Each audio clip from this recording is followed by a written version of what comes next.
die Leid in dem Mord, die auf den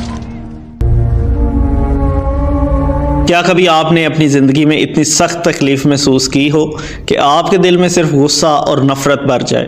وہ لمحے جب ہم محسوس کرتے ہیں کہ دنیا ہمارے ساتھ نیک سلوک نہیں کر رہی اور ہم گزر رہے ہیں ایسے لمحوں میں جہاں دنیا کے ظلم کا بوجھ اتنا زیادہ ہو جاتا ہے کہ ہمیں سوچنے کا وقت ہی نہیں ملتا۔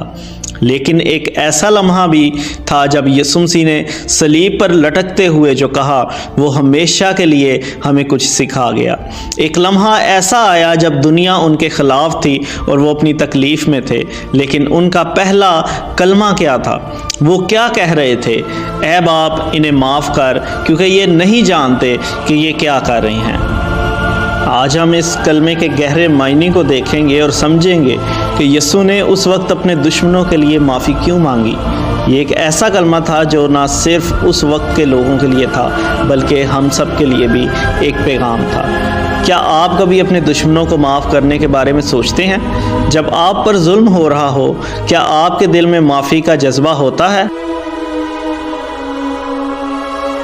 یسوع کے ساتھ جو کچھ ہو رہا تھا وہ کسی اور کے لیے قابل برداشت نہ تھا۔ وہ صلیب پر لٹکے ہوئے تھے، جسمانی طور پر شدید درد میں مبتلا تھے اور ان کے ارد گرد کے لوگ انہیں گالیاں دے رہے تھے، ان پر تھوکتے تھے اور توہین کر رہے تھے۔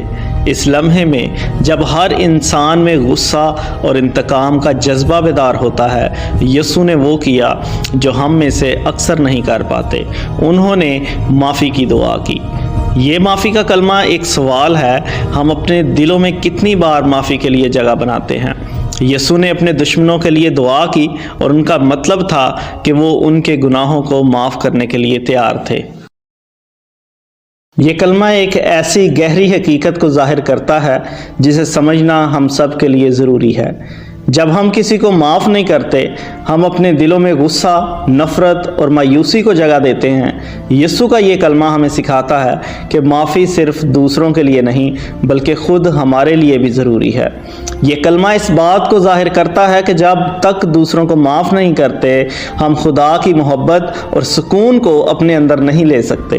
یسوع کے معافی نے نہ صرف ان کے دشمنوں کو آزاد کیا بلکہ اس نے ہم سب کو ایک نیا راستہ دکھایا۔ ہم سب کی زندگی میں کبھی نہ کبھی ایسا وقت آتا ہے جب ہمیں دکھ پہنچتا ہے، لیکن یسوع نے ہمیں سکھایا ہے کہ ہمیں کسی بھی حالت میں معاف کرنے کا فیصلہ کرنا چاہیے۔ جب آپ کسی کو معاف کرتے ہیں، آپ اپنے دل کے بوجھ کو کم کر لیتے ہیں اور خدا کی محبت آپ کی زندگی میں آتی ہے۔ کیا آپ نے کبھی کسی کو معاف کرنے کا فیصلہ کیا ہے؟ شاید یہ آپ کے لیے مشکل ہو، لیکن یاد رکھیں معافی کا عمل نہ صرف دوسروں کے لیے ہے بلکہ آپ کے اپنے دل کے سکون کے لیے بھی ہے۔ جب یسوع نے صلیب پر معافی کی دعا کی، یہ ایک تاریخی اور روحانی پیغام تھا۔ اس میں ایک نبوت کی تکمیل بھی چھپی ہوئی تھی۔ وہ لوگ جو یسوع کو بے رحمی سے تکلیف دے رہے تھے، وہ نہیں جانتے تھے کہ وہ کیا کر رہے ہیں۔ ان کا دل سیاہ تھا اور ان کی آنکھیں اندھی تھیں، لیکن یسوع نے ان کے لیے معافی مانگ کر ہمیں یہ سکھایا کہ جب تک ہم خود اپنے دلوں میں معافی کا جذبہ نہ ڈالیں، ہم خدا کی حقیقت سے دور رہیں گے۔ یاد رکھیے، یسوع نے ان کو معاف کیا جو ان کے ساتھ ظلم کر رہے تھے۔ وہ ان لوگوں کو معاف کرنے کے لیے تیار تھے جو ان کے جسمانی دکھ کا باعث بنے تھے۔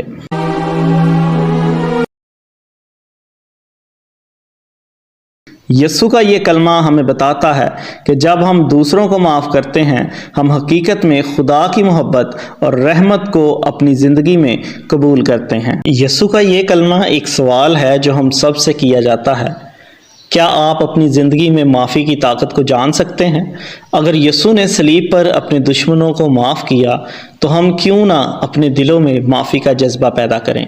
معافی کی طاقت آپ کی زندگی میں سکون اور خوشی کا دروازہ کھول سکتی ہے۔ تو کیا آپ کسی کو معاف کرنے کے لیے تیار ہیں؟ آج آپ کے دل میں کس سے معافی مانگنے کی ضرورت ہے؟